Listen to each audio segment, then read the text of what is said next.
What a privilege to have Lisa share her story about her head wrap and the significance that it has for her as a descendant of African people enslaved in the Americas, and as a woman making spiritually significant choices with something that was once seen as a vestige of oppression. It was a powerful testimony, and I'm grateful for her sharing it.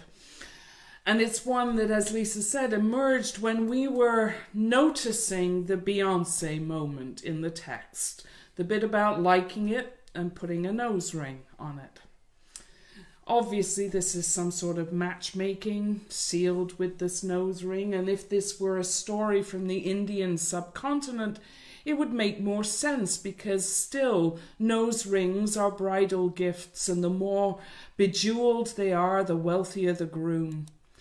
But this is a Mesopotamian saga, a biblical one, and nose rings are never mentioned anywhere else in these tales from Torah, and it is not a feature of Jewish or Christian marriage rituals.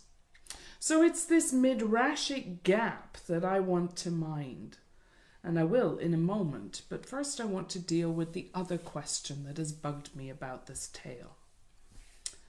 What does it have to do with us?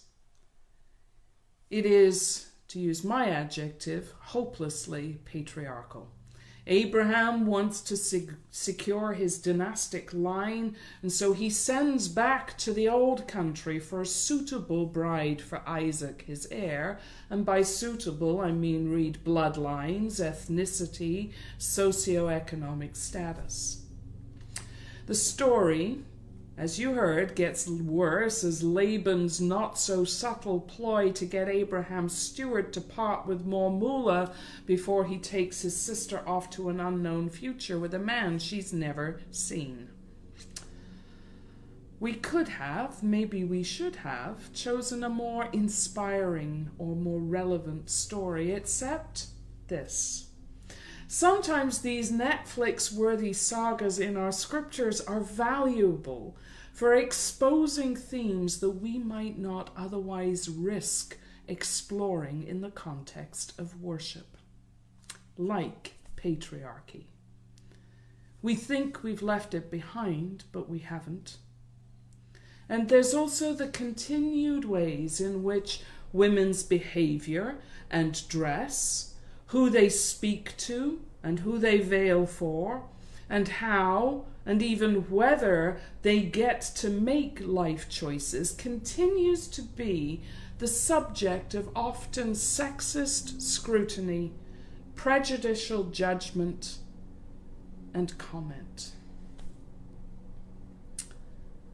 Way too much of the accumulated commentary on this tale, and I went and read a lot, focuses all the attention on Abraham's precarious blessing. And if Rebekah is noticed at all, it is to be dismissed, or to be judged for her actions, or merely to be named as a vessel, the pawn, the one done to, without actually stopping to notice there in the text the wily way she circumvents convention to hold on to her own destiny. If we don't read these texts carefully and let them challenge us about the ways that we perpetuate systems of oppression, then we are, I think, missing the point of these tales from Torah. I have said this lots of times in my own community of faith, and I get to say it to you now. These are not stories of saints who get it right. These are the stories of people who keep getting it wrong, just like us. So these tales from Torah are cautionary tales. They remind us how precarious this God dream of justice and equity and abundance has always been. And they are inspirational tales reminding us of the subtle and often subversive ways in which God's future gets worked out, often away from the spotlight. Which brings me back to Rebekah and her nose ring. why do we know she was given that ring and those bracelets? Why, of all of the details that these storytellers left out, is this detail left in and repeated so we notice? I'd love to have the answer, but I just don't know. It's a gap we need to mine. And if I do that in good feminist midrashic fashion, I am going to fill that gap with a story. The story is Rebecca's nose ring. Now, when Rebecca was old and full of years, she called her granddaughter Dinah to her tent. And carefully she unwrapped this purple silken veil to reveal a ruby stud with a twisted golden cord a hand's length, from which hung this filigree feather. "Oh, wow, that's beautiful, Baba Rivka," cried Dinah, touching it carefully. "But what is it?" Without saying anything, Rebecca picked up the stud and attached it to the piercing in her left nostril. She pulled the cord to her ear, where she twisted it with a strand of her hair, the feather nestling at her neck. And she smiled at Dinah. This is what a promise and a hope looked like. The men of this family, they have this star-spangled promise from God of nationhood, of influence and purpose. But they too often forget that this God promise won't be fulfilled without a yes from us.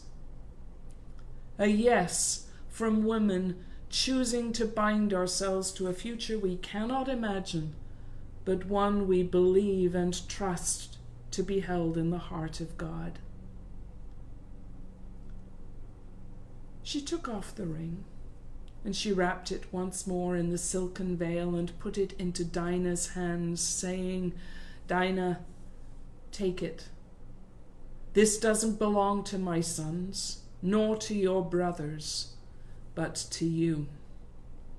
It belongs to the women who will come after you, the women who will choose a promise and a hope and a future held in the heart of God." And so it was that the nose ring of Rebecca was passed down through Dinah to Rahab, to Ruth, and on down to Miriam of Nazareth, and to every woman, even and especially when she is maligned or misjudged for her power to choose her God-given future. A story, let it come, let it go. Amen.